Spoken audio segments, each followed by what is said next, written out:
Maisha ya sasa hivi yaliyo mengi yapo kwenye vitabu.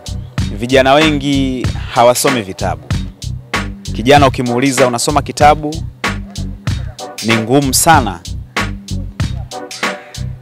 kukuambia kuna kitabu gani ambacho yeye anakisoma. Kuna huyu superstar ambaye dunia inamwangalia kwa jicho tofauti kidogo. Jina lake anaitwa Jay-Z.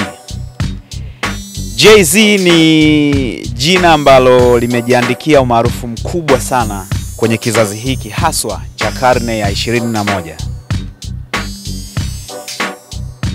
Wanahisabati, wataalamu wa mambo,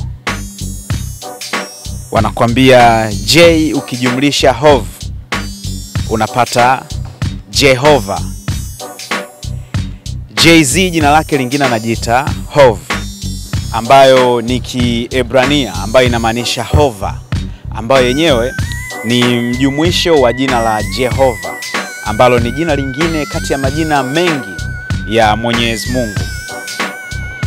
Jay-Z alipewa jina la Hov akifananishwa na Mwenyezi Mungu kwa sababu ya uwezo wake mkubwa wa kuimba mashairi mengi kwenye nyimbo zake nyingi, akiwa anatumia maandishi mengi yakiwa ni mashairi mazuri pasipo kutunga, kwa maana kuchukua peni na kuyaandika kwenye karatasi.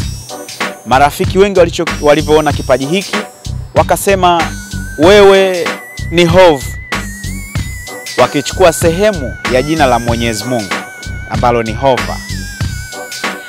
Nyuma ya mafanikio ya Jay-Z kuna siri kubwa. Jay-Z ni moja kati ya vijana wa karne ya 21 ambao wanasoma zaidi vitabu. Ukiangalia video clip ambayo Jay-Z aliposti kwenye ukurasa wa kampuni yake ya Roc Nation, aliposti video ambayo ina background ya muziki ama wimbo wa DJ Khaled ambao unaitwa God Did, ambao ndani yake aliimba Jay-Z ambaye aliingiza verse pamoja na Lil Wayne. Kwenye hii video inaonesha ni The Book of Hov, kikiwa ni kitabu cha Mwenyezi Mungu ambao kwa Kristo tunasema ni Biblia kwa maana ya Bible. Lakini kwenye hiki kitabu cha The Book of Hov unaweza kutafsiri pia kama ni kitabu cha Jay-Z. Ukiona hii video unaona ndani ya hicho kitabu kuna vitu gani ambavyo vitahusika. Utaona kuna pyramids, kuna symbols kwa maana ya alama ambazo tokea enzi na enzi zilikuwa zikitumika kama ni alama za kuashiria Mwenyezi Mungu. Ndani ya hicho kitabu utaona kuna Jay-Z, lakini pia utamuona Beyonce. Jay-Z ni nani haswa? Katika karne ya 21 vijana wanamchukuliaje? Ni mjasiriamali ambaye ana mafanikio makubwa, mwanamuziki ambaye ana mafanikio makubwa, anashika nafasi ya kwanza katika wasanii duniani kote, ambaye anawakilisha wasanii wenye mkwanja mrefu zaidi. Jay-Z ana kiasi kikubwa sana cha fedha ambacho anakimiliki, utajiri mkubwa sana. Ana makampuni ya kibiashara ikiwepo kampuni pia ya Roc Nation ambayo yenyewe ina manage wasanii wakubwa wengi kwa vipindi tofauti tofauti kutoka nchi tofauti tofauti ambao amefanya nao kazi. Lakini pia amekuwa ni kampuni ambayo inajihusisha kwa kufanya biashara za muziki na biashara zinginezo nyingi.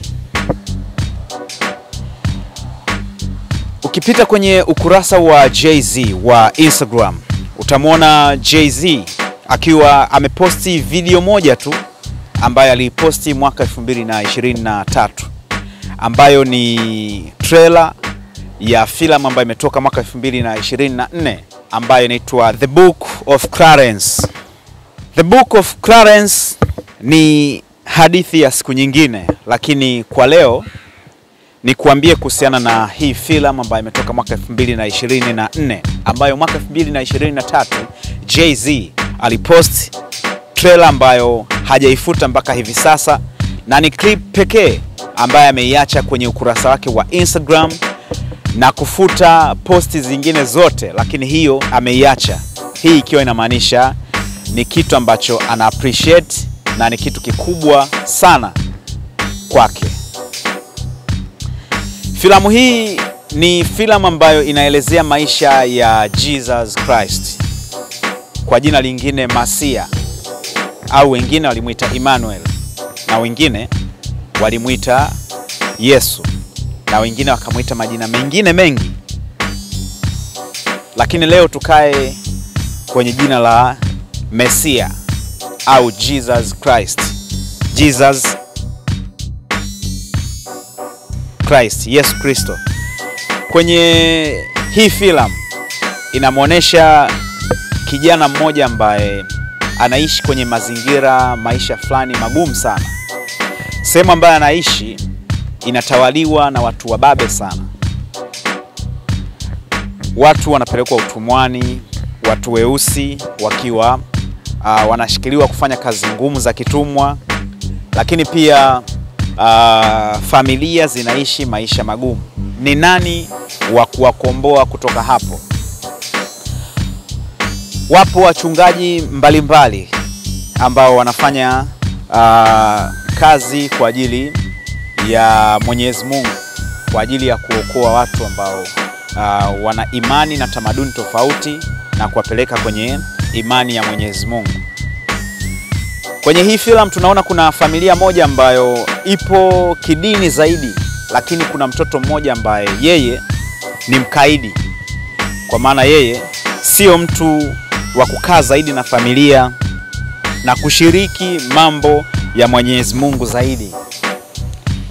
Kwenye hiyo familia kuna kaka ambaye yeye anaambatana na familia na anaonekana ni mtu ambaye ni kijana mtiifu, mfuata maadili, ambaye yeye ndiye jamii nzima inayomzunguka inategemea kuwa ndiye mkombozi wao, kwa maana ya kwamba ni mchungaji ambaye anaweza kusimama kwa ajili ya kuwaunganisha watu na Mwenyezi Mungu. Lakini kipindi hicho wakiwa wanaamini kutoka kwenye maandiko kwamba kuna Yesu Kristo ambaye atatokea kuja kuwaokoa. Kijana huyo ambaye alikuwa ni mkaidi wa familia, yeye akiwa anaishi maisha yake mtaani, akiwa anavuta bangi, sigara, lakini ana mahusiano na msichana ambaye anatoka jamii yake ile ile ambayo inaheshimika ya pale nyumbani, lakini yeye akiwa ni kijana ambaye zaidi maisha yake yanategemea maisha ya mtaa. Huko mtaani anapata rafiki ambaye huyo rafiki kibongobongo tunasema chawa, ambaye yeye yupo kwa ajili ya kumsapoti huyu jamaa. Huyu jamaa anaanza kuona maisha ya mtaani ambayo watu wanaishi ni magumu sana. Anaamua kuact ili awaokoe, lakini anaamua kuigiza maisha ya Yesu ambayo watu wanadhani atakuja. Kwa anachokifanya anaiga kile ambacho kwenye maandiko kipo, then yeye anakifanya, lakini yeye ni fake. Lakini kipindi hicho pia Mwenyezi Mungu yupo. Kwa hiyo yeye akafanya vitu vyote, akafanya maigizo. Mara anaenda yule rafiki yake chawa, anaenda sehemu ambayo watu hawamjui, anajifanya kipofu. Then huyu jamaa ambaye ni muigizaji anaenda anafanya tukio la kumfanyia muujiza. Jamaa anaona, alafu anaonekana mbele za watu, nimeona.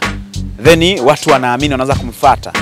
Then yule jamaa anaendelea kuambatana na huyu jamaa, watu wakiamini kwamba huyu jamaa baada ya kupona ndiye amekuwa rafiki wa karibu wa huyu Yesu.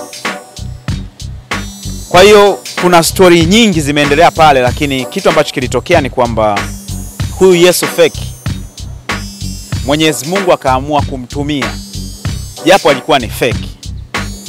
Huyu Yesu fake alikuwa jasiri sana, alikuwa akifanya kitu, lakini ilitokea wakati wakawa wanampiga lakini Mungu kwa kumtuma malaika au kumtuma mtu kiumbe aliyofanana na mtu, alienda na kumfanya aonekane yule Yesu feki amefanya muujiza, na ukawa kweli. Hata yeye mwenyewe akawa anashangaa, mbona kama muujiza nimefanya?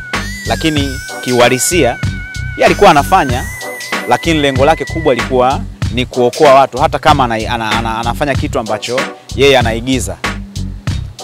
Then kwenye hii filamu, huyu Yesu feki alikamatwa, akapigwa misumari, akafa, akiwa amewekwa kwenye kaburi kule pia alitokea kiumbe ambaye maybe ni kiumbe ambaye amefanana na binadamu, ambaye yeye alienda na kumfufua na akatoka na akarudi mtaani na akaonesha watu, ni mimi yule ambaye mlinisurubisha.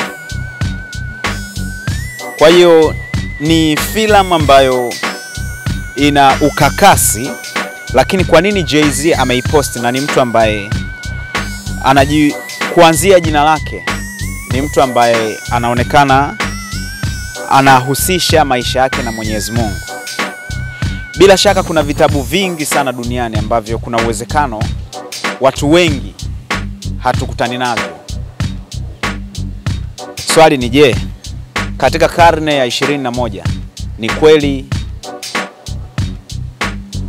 mafanikio na vitu vingi kama ilivyokuwa enzi za familia za mababu zetu kwamba mafanikio utayapata shambani?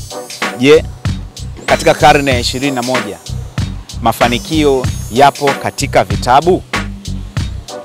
Hilo ni swali ambalo nakuuliza wewe. Je, nyuma ya mafanikio ya Jay-Z ni elimu kubwa aliyoipata kutokana na kusoma vitabu, aka-apply kwenye kufanya kazi kwa bidii na kufuata maelekezo ya Mwenyezi Mungu, au kuna kitu kingine ambacho tunaweza tukakielezea kikaleta hiki ambacho tunakizungumzia?